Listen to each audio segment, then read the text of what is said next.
Ravi de vous retrouver pour ce nouveau numéro de votre magazine Éco-Débat consacré à l'actualité économique sur le continent. Il y a quelques jours, le GAFI, le groupe d'action financière, a dévoilé sa liste actualisée de suivi et de contrôle des États. Et parmi les États soumis à une surveillance renforcée, on retrouve sur cette fameuse liste grise le Mali, le Burkina Faso, le Cameroun et un peu à la surprise, la Côte d'Ivoire. Ce pays d'Afrique de l'Ouest qui amorce pourtant une bonne dynamique de croissance depuis plus d'une décennie et affiche des performances qui font de ce pays une référence sous-régionale. Comment comprendre l'inscription de la Côte d'Ivoire sur la liste grise du GAFI? Quelles peuvent être les conséquences pour la signature de la Côte d'Ivoire sur la scène internationale? Et surtout, quels impacts sur l'économie locale ivoirienne? On ouvre le débat aujourd'hui avec nos invités sur ce plateau. Madame Désirée Bagroupama, vous êtes experte en lutte contre le blanchiment de capitaux. Vous êtes aussi associée chez G2RC, spécialisée dans la lutte contre la criminalité économique. Merci d'être avec nous. Merci. Et avec nous sur ce plateau, Monsieur Régis Zagbadji, vous êtes expert en conformité réglementaire pour les fintech au sein de l'Union économique et monétaire ouest-africaine, l'UEMOA. Merci d'être avec nous aussi. Merci beaucoup.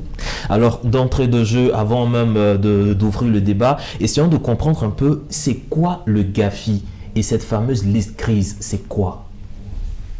Alors, merci pour la question. Le GAFI, c'est le groupe d'action financière internationale, qui est un organisme de référence dans le domaine de la lutte contre le blanchiment de capitaux. Et c'est cet organisme donc, qui édicte les normes, les règles à respecter dans la matière. Donc c'est vraiment, on va dire, le surveillant international, voire mondial, en matière de lutte contre le blanchiment de capitaux. Alors, donc, c'est quoi cette fameuse liste grise que le GAFI dévoile, on va dire, régulièrement? Alors donc, le GAFI, chaque année, se réunit en plénière et il évalue un peu chaque pays au vu de son système de lutte contre le blanchiment de capitaux. Et donc, la liste grise, il y a deux listes. Il y a la liste noire, donc des pays qui ne coopèrent pas du tout à la matière, et la liste grise, qui sont les pays qui ont amorcé des changements en la matière, qui ont mis en place quelque chose, mais dont le dispositif n'est pas encore, on va dire, il est encore défaillant, il présente quelques lacunes.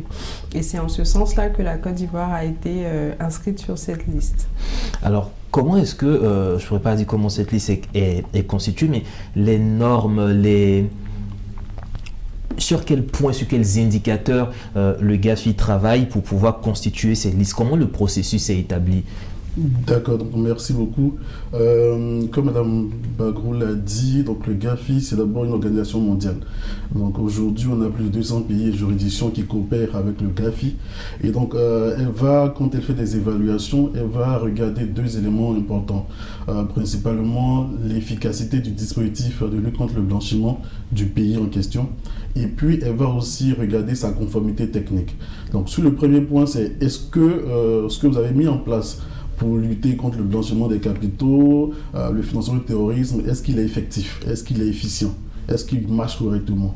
Et puis sur l'autre aspect, est-ce que vous avez les normes? Est-ce que vous avez les tests? Donc ces deux éléments pris en compte permettent en fait de pouvoir donner des notes ou de faire des recommandations quand ça ne fonctionne pas. Et donc ces indicateurs-là, ils ne sont pas pris au hasard puisqu'il y a des évaluations et des visites sur terrain que le GAFI fait. Madame Bagrou en a parlé. Ça permet au final en fait de sortir des éléments qui sont factuels. De sorte que quand vous êtes sur la liste grise ou la liste noire, ce n'est pas parce qu'on a tiré dans un chapeau, mais c'est parce qu'on a pris le soin d'analyser, de faire un examen approfondi de votre dispositif de fond en comble.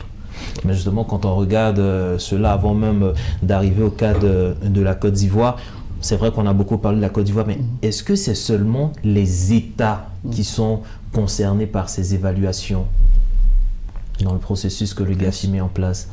Quand vous parlez des États, est-ce que vous demandez si au sein des États, les institutions sont... Justement. D'accord. Donc en fait, l'évaluation, elle concerne tout le système national. Donc elle concerne à la fois les institutions que l'État a mis en place, les lois qui ont été prises en ce sens. Et donc c'est vraiment le dispositif national global. Avant ça, comme Régis l'a évoqué, il y a des visites qui sont faites sur place. Une évaluation qui est faite par des experts de la sous-région qui viennent sur place évaluer nos lois, évaluer comment est-ce que les banques respectent les institutions financières et toutes les institutions qui sont en charge de la lutte. Comment est-ce qu'elles respectent les standards internationaux? Donc c'est vraiment une évaluation globale au niveau du pays qui est faite. Quand on regarde le cas de la Côte d'Ivoire, on regarde, parce qu'on a vu sur la liste, je crois le Mali aussi est sur la liste, le Burkina Faso est aussi sur la liste. Si je veux me limiter à l'Afrique de l'Ouest avec ces pays qui nous environnent, est-ce que pour ces deux pays, Mali, Burkina, on peut dire, vu la situation un peu difficile, est-ce que c'était prévisible qu'ils soient sur cette liste-là? Oui, puisque au-delà même de la situation politique et sécuritaire, il y a quand même un terreau fertile au financement du terrorisme, puisque ces pays-là sont au proie de plusieurs groupes terroristes. Donc c'était prévisible. Mais ça prend en compte plusieurs éléments. Vous pouvez être un pays qui est en proie au terrorisme et ne pas être systématiquement touché. C'est vrai qu'il y a quand même des indicateurs qui sont vraiment plausibles, mais c'est comme je l'ai dit, c'est vraiment tous ces éléments qui sont pris en compte. Donc, comme on le voit dans le cas de la Côte d'Ivoire, on n'est pas victime de terrorisme H24, mais on y est. Parce que l'ensemble de ces éléments-là n'ont pas été respectés, ou du moins ce qui a été mis en place n'était pas efficient. Voilà. Donc, souvent, on peut naturellement dire qu'on s'y attendait, et dans certains cas, on ne s'y attendait pas. Alors pour le cas spécifique de la Côte d'Ivoire, on le sait, c'est le bon exemple avec cette dynamique de croissance. Qu'est-ce qui peut justifier l'inscription de la Côte d'Ivoire sur cette liste au vu des différents arguments que vous avez donnés? Alors, Elis a parlé tout à l'heure de la conformité technique, donc la conformité aux lois, aux standards internationaux. C'est vrai que la Côte d'Ivoire, on peut le dire, fait beaucoup d'efforts dans la lutte contre le blanchiment de capitaux. Et d'ailleurs, l'inscription sur la liste grise, il ne faut pas le percevoir comme une sanction ou totalement comme un mauvais point. Ça peut être aussi perçu comme un appel à faire plus, c'est-à-dire on sait que vous êtes capable de faire des choses et on vous invite à faire davantage pour être vraiment au top en matière de standards internationaux. Donc aujourd'hui, entre autres les points qui ont été identifiés, on va dire que les textes existent, mais dans l'application et dans les contrôles, on a vraiment des lacunes à ce niveau-là.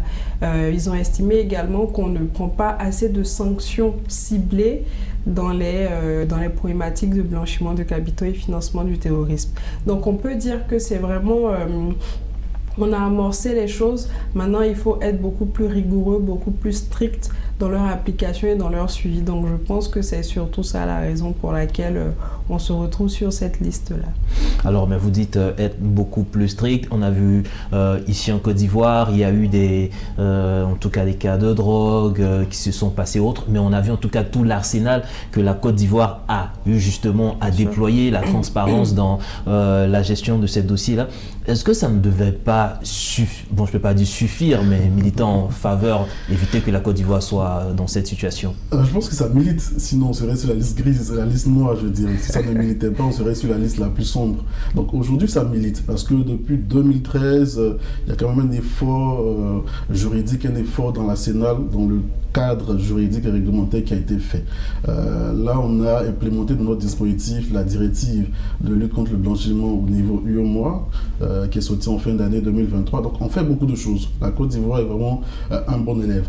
Sauf que, comme je l'ai dit, en termes d'efficacité, les évaluateurs n'ont pas perçu cela. Donc sur les points dont Mme Bagrou parlait, en termes de renseignement financier, en termes de coopération, parce que la lutte contre le blanchiment des capitaux et le financement du terrorisme, c'est une liste transversale. Donc il faut être capable de coopérer avec d'autres acteurs, qu'ils soient à la fois en Côte d'Ivoire ou ailleurs. Donc c'est des éléments qu'on n'a pas perçus. Il y a aussi la question de ce qu'on appelle les bénéficiaires effectifs. Donc on estime aujourd'hui que ce n'est pas très plausible en Côte d'Ivoire, on ne sait pas qui détient quoi comme société, qui est derrière telle société, c'est un peu flou. Donc c'est des éléments qui nous permettent aujourd'hui de travailler. Et je finis là-dessus pour dire que, bien entendu, ce n'est pas une sanction, il ne faut pas le voir, pas le percevoir comme un blâme. C'est au contraire un appel à travailler. Et nous sommes un pays qui a les ressources humaines, les ressources intellectuelles. Et je pense qu'en se mettant ensemble, on peut vite sortir de cette liste-là. À côté de nous, le Sénégal l'a fait. Donc il n'y a pas de raison que nos voisins puissent le faire, nos frères puissent le faire et que nous, on n'y arrive pas. Donc c'est vraiment ça. On a travaillé, mais on n'a pas suffisamment travaillé. Donc on nous appelle à mieux travailler. Alors vous dites le Sénégal l'a fait. Donc le Sénégal était sur cette liste grise et le Sénégal est sorti de cette liste. Alors, effectivement, le Sénégal était quelques années en arrière sur la liste grise. Ils ont mis 3 ans à sortir de la liste grise parce qu'il faut savoir que cette liste est une liste qui est actualisée chaque année à chaque plénière du GAFI. Donc, quand ils ont été inscrits, c'est après 3 plénières qu'on a estimé qu'ils avaient qu'ils avaient rempli toutes les obligations. Parce que l'inscription sur la liste grise s'accompagne d'un plan d'action justement pour se mettre aux standards internationaux. Par exemple, le Sénégal avait une quarantaine, je crois 48 ou 49 points à adresser. Et nous, aujourd'hui, on se retrouve avec 14 points à adresser. Donc, on a bon espoir que la Côte d'Ivoire sortira assez rapidement de cette liste. Alors, permettez-moi de vous poser cette question, parce que vous dites ce n'est pas une sanction, la Côte d'Ivoire peut sortir de là. Mais avant d'arriver sur cette liste grise, la Côte d'Ivoire était à quel niveau ? On n'y était pas. On n'y était pas, on avait fait les choses bien, on n'y était pas. Sauf que, comme vous le dites, on a eu une évaluation terrain courant 2022. Et je pense qu'en ce moment-là, on aurait dû prendre le taureau par les cornes et puis anticiper. Donc on n'y était pas. On a eu une évaluation terrain, des examinateurs sont venus, ils ont contrôlé de fond en comble. Et entre-temps, on a peaufiné notre dispositif, on a ajouté d'autres entités responsables de la lutte contre le blanchiment. Donc là où il y avait seulement les banques, les établissements financiers, on a ajouté des fintech, on a ajouté plein de personnes, mais des assurances, etc. Donc, on a fait la chose, mais je pense qu'on aurait pu quand même percevoir qu'il fallait aller encore au bout et adresser toutes ces thématiques qui nous ont été reprochées.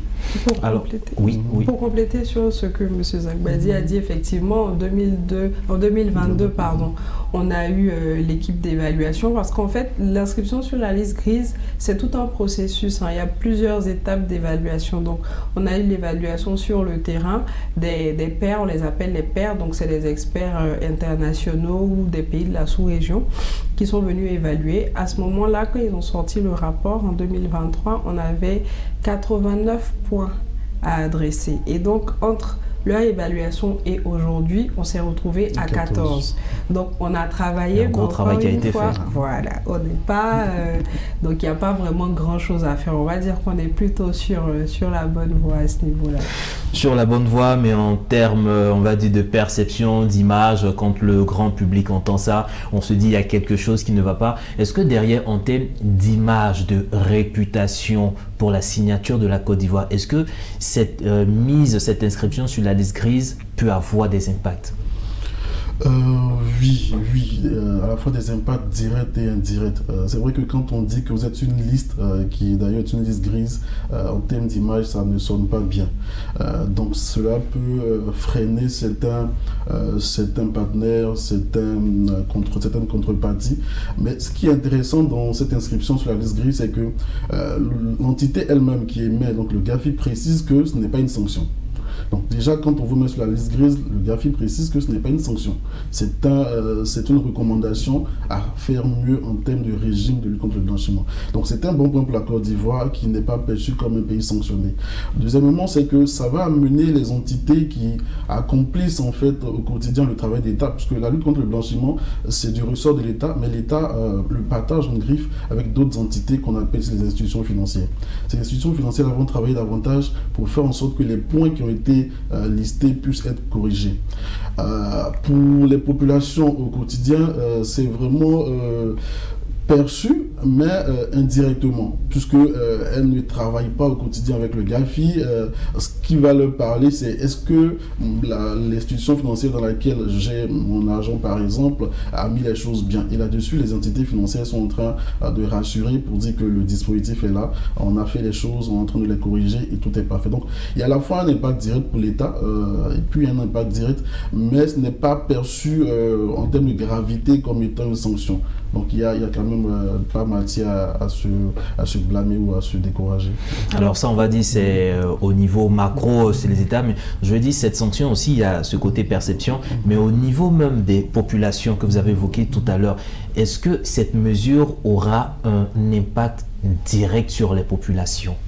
Alors effectivement, pour ajouter un peu à ce qu'il a dit, c'est vrai que ça a un impact sur l'image ou la réputation du pays et donc de nos établissements financiers, mais ça peut dans un autre sens rassurer parce que nos partenaires vont se dire qu'aujourd'hui, la Côte d'Ivoire est un pays qui est surveillé, donc qui est sous surveillance, les régulateurs ont leurs yeux sur ce qui se passe ici, donc ça peut aussi être un gage d'assurance en se disant que je vais commercer avec des gens qui se savent surveiller, qui savent qu'ils sont en sursis, en griffe, donc qui vont tout mettre en œuvre justement pour rassurer. Donc moi je me dis que d'une part c'est aussi une bonne nouvelle pour eux de savoir qu'un pays est sur une liste certes mais il est surveillé, plutôt que de commercer avec un pays dont on ne sait rien et dont on n'a pas évalué l'efficacité du dispositif.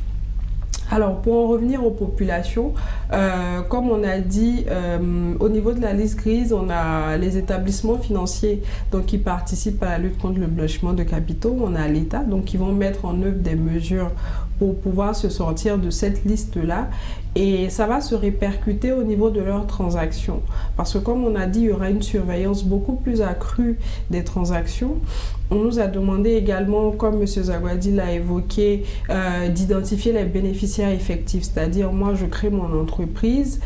Le bénéficiaire effectif, c'est l'actionnaire final. C'est celui qui détient l'entreprise. Et à ce niveau-là, la Côte d'Ivoire a été indexée. Donc, on va devoir aujourd'hui fournir beaucoup plus de documentation dans le cadre de nos transactions financières, dans le cadre de nos ouvertures de société. Donc ça va peut-être ralentir un peu ou bien donner plus de délai au niveau des transactions en espèces, des transactions au niveau des banques.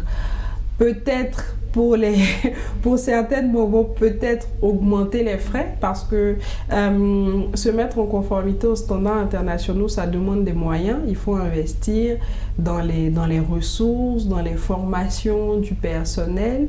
Et donc, ça va peut-être, on ne le souhaite pas, ça va peut-être engendrer des coûts supplémentaires dans nos transactions au quotidien.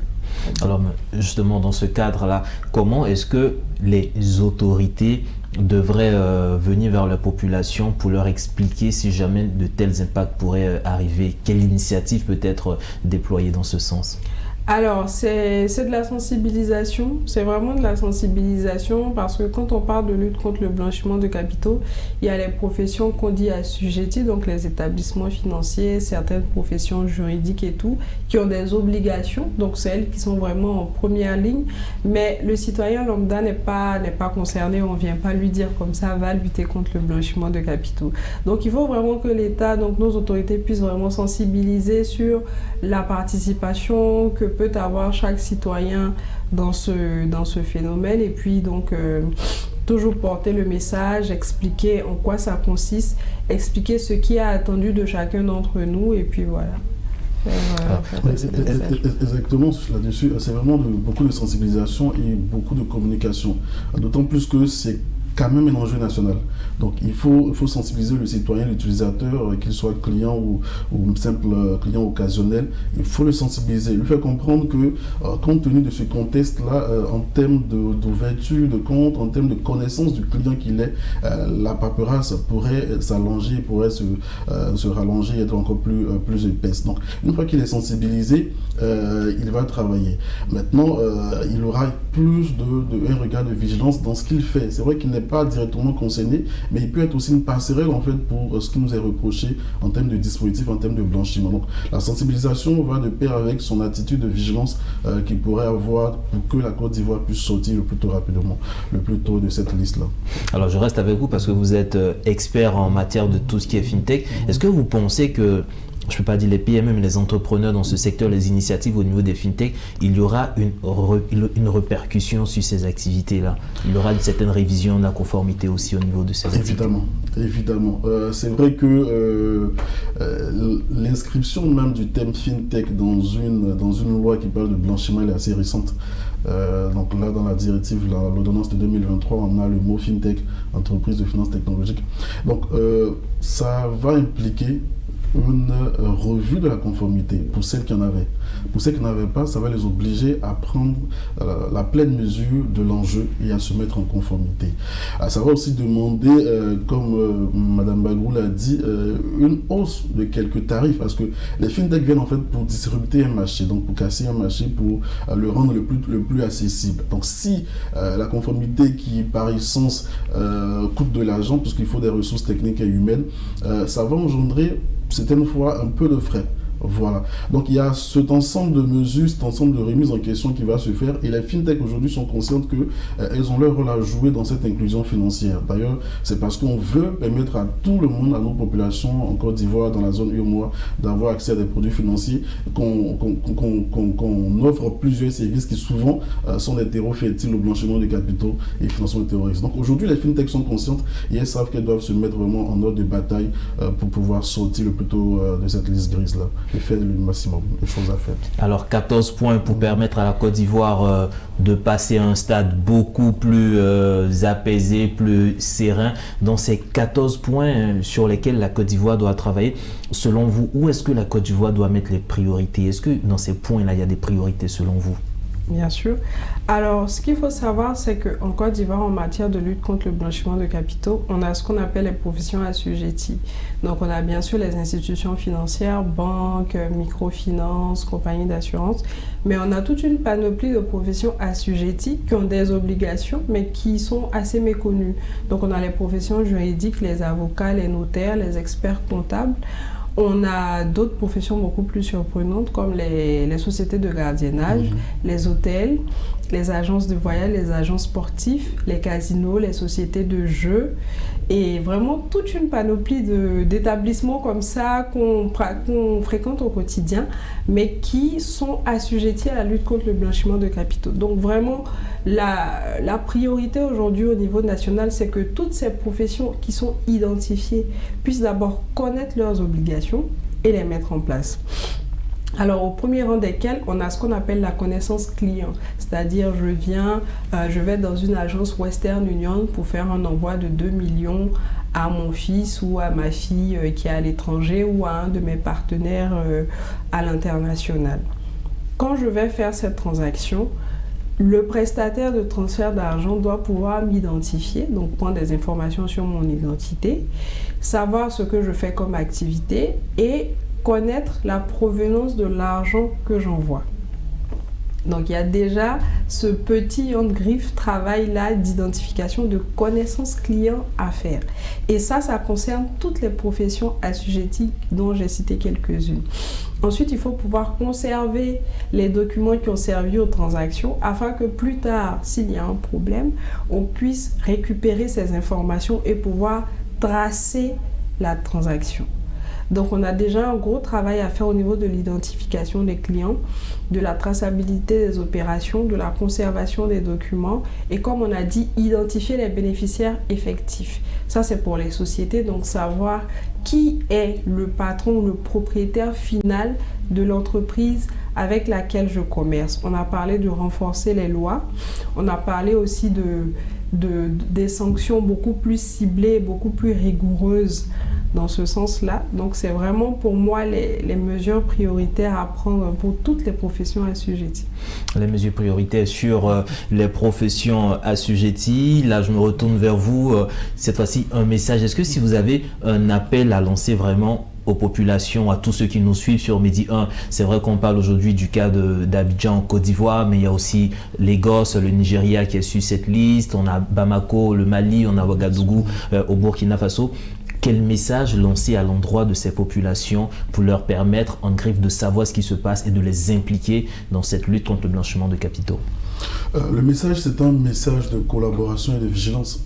C'est que la criminalité financière dont on parle et qu'on est en train de combattre, elle touche tout le monde. Aujourd'hui, quand on parle de financement du terrorisme, c'est subtil. C'est qu'avec même 5 000 francs, vous pouvez financer le terrorisme. Si vous faites un transfert mobile money, vous pouvez financer le terrorisme. Si vous ne coopérez pas avec une banque, vous pouvez être une passerelle en fait, de blanchiment de capitaux. Donc c'est d'abord la collaboration. Il faut collaborer afin qu'on puisse endiguer ce fléau-là qui, ma foi, entache l'image de nos pays. Et puis, c'est de la vigilance. Donc, un appel à la vigilance. Il faut pouvoir, chaque fois que besoin se fera sentir, collaborer avec soit son entité bancaire. Si je suis dans une banque et que on me demande donc des documents ou j'estime que dans mes relations avec mes tiers, il y a des transactions inhabituelles dont je suis au courant, il faut le faire. Il faut signaler cela. Et l'autre élément dans la vigilance, c'est vraiment contribuer à la dénonciation. Je pense qu'il y a un élément important dans ce dispositif-là que la Côte d'Ivoire a eu à mettre en place, c'est vraiment la dénonciation. Les Anglais parlent de whistleblowing, mais nous ici, on a la possibilité de signaler des faits délictuels dont on est au courant ou pour lesquels on aurait eu des informations. Je pense que c'est un élément important et tous ces éléments mis ensemble peuvent permettre. Donc c'est un appel à la vigilance que je lance aux populations à la fois ivoiriennes mais hors de la Côte d'Ivoire qui nous écoutent, à collaborer et soyez vigilants pour qu'on puisse quand même faire le maximum et sortir le plus tôt de cette liste-là. Collaboration et vigilance. Madame Bagroul, je me tourne vers vous pour le mot de fin. En même temps, peut-être un mot d'espoir. Vous voyez la Côte d'Ivoire sortie de cette liste dans 1 an, dans 2 ans, et surtout quel appel vous aussi vous avez à lancer pour permettre à ce qu'on sorte de cette liste? Alors, si je suis chauvine, patriote, je dirais dans 1 an, mais je pense objectivement que d'ici 2 ans, si on met en place tout ce qui nous est demandé, on pourra sortir de la liste. Alors, pour compléter ce que M. Zagbadi a dit, effectivement, de la vigilance, tout à l'heure, j'ai parlé des professions assujetties, j'ai oublié de citer les agents immobiliers, parce que le secteur immobilier, justement, dans le rapport qui accompagne cette liste, a été identifié comme l'un des secteurs vraiment à risque en termes de blanchiment de capitaux en Côte d'Ivoire. Donc, que dire? Être vigilant chacun à son niveau, mais surtout coopérer, en fait, adhérer à ce qu'est la lutte contre le blanchiment de capitaux. Parce que quand on va faire des transactions en espèces, qu'on nous demande des informations, qu'on refuse de communiquer ou qu'on trouve le moyen de les contourner, qu'on nous demande, bon, vous venez acheter un terrain qui coûte 50 millions, vous l'achetez cash, on est en droit quand même de vous demander où est-ce que vous avez obtenu les 50 millions. Donc ça commence déjà par nous-mêmes. Il faut pouvoir coopérer, il faut pouvoir adhérer à tout ce qui est mis en place pour que vraiment on ait des transactions assez transparentes, assez saines. Moi, j'estime que la Côte d'Ivoire n'est pas à plaindre à ce niveau-là. On a vraiment fait beaucoup d'efforts, notre pays a vraiment mis en place beaucoup de choses, mais pour les ambitions qu'on se donne dans la sous-région et même sur le continent africain, je pense qu'il nous faut faire davantage. Donc mon appel est que nos autorités puissent mettre les moyens à disposition, que les institutions financières, que toutes les professions assujetties mettent les moyens à disposition pour qu'on fasse ce qui nous est demandé au niveau international et que tout se passe bien pour nous dans le monde des affaires. Pour que tout se passe bien, mais on retient déjà que la Côte d'Ivoire a fait beaucoup d'efforts ces dernières années pour se retrouver à seulement 14 points à combler pour passer de l'autre côté. Monsieur, madame, merci pour vos analyses. Mesdames et messieurs, c'est ici que se referme cette émission, mais il faut savoir que la lutte contre le blanchiment de capitaux, c'est l'affaire de tous. Sensibilisation, coopération et vigilance, c'est notre affaire à tous et vous pourrez retrouver cette émission sur toutes nos plateformes et sur notre site internet www.mediantv.com. Agréable suite au programme sur nos antennes.